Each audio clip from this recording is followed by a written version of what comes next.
किसी जंगल में एक पेड़ पर चिड़िया और चिड़े का एक घोंसला था जिसमें वे दोनों प्रेमपूर्वक रहा करते थे। उसी घोंसले में चिड़िया के अंडे भी थे जिसकी चिड़िया दिन भर रखवाली करती जबकि चिड़े का काम भोजन लाना था। चिड़िया और चिड़ा अंडों में से चूजों के निकलने के इंतजार के सपने देख रहे थे।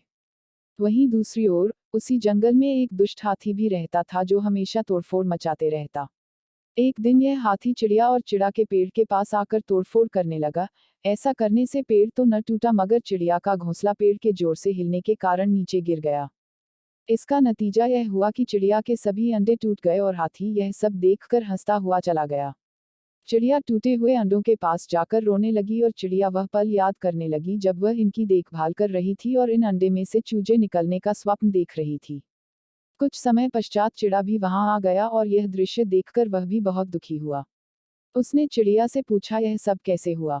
चिड़िया ने चिड़े को पूरी घटना का विवरण बताया और दुष्ट हाथी को सबक सिखाने के लिए कहा। चीड़े ने भी चिड़िया से हाथी को सबक सिखाने का वादा किया और चिड़िया के साथ अपने मित्र कठफोड़वा के पास गया। उसने अपने मित्र कठफोड़वा को पूरी बात बताई और हाथी को सबक सिखाने के लिए मदद मांगी। कठफोड़वा भी हाथी द्वारा किए गए अपराध पर क्रोधित हुआ और उसे सबक सिखाने के लिए तैयार हो गया। कठफोड़वा उन्हें सबसे पहले अपने मित्र भंवरे के पास ले गया। कठफोड़वा ने भंवरे को पूरी बात बताई और हाथी को सबक सिखाने में मदद मांगी। भंवरा भी हाथी द्वारा किए गए अपराध पर क्रोधित हुआ और वह भी हाथी को सबक सिखाने के लिए सहमत हो गया।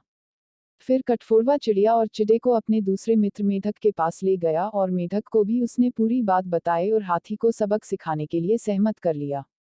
एक दिन जब हाथी बहुत अधिक तोड़फोड़ मचाने के बाद जंगल में एक स्थान पर विश्राम करने लगा, तभी भंवरा उसके कान के पास आकर मधुर आवाज निकालने लगा।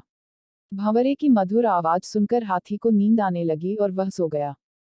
उसके बाद कठफोड़वा ने मौका पाकर हाथी की दोनों आंख पर अपनी चोंच से तगड़ा प्रहार किया जिससे हाथी की दोनों आंखें फूट गई। हाथी दर्द से करहाने लगा और इधर उधर भागने लगा। इधर उधर भागते वक्त उसे थोड़ी दूरी पर मेंढकों के टर्राने की आवाज सुनाई देने लगी। मेंढकों के टर्राने की आवाज सुनकर हाथी को लगा कि जल का स्रोत आसपास ही है।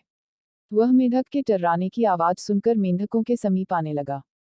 मेंढकों के समीप पहुंचकर उसने मेंढकों से पूछा कि जल का स्रोत कहाँ है। तभी सभी मेंढकों ने एक साथ उत्तर दिया कि आपके थोड़ा सा आगे। हाथी जैसे ही भागते हुए आगे बढ़ा वह एक गड्ढे में तेजी से नीचे गिरा और कुछ समय बाद वहीं उसकी मृत्यु भी हो गई।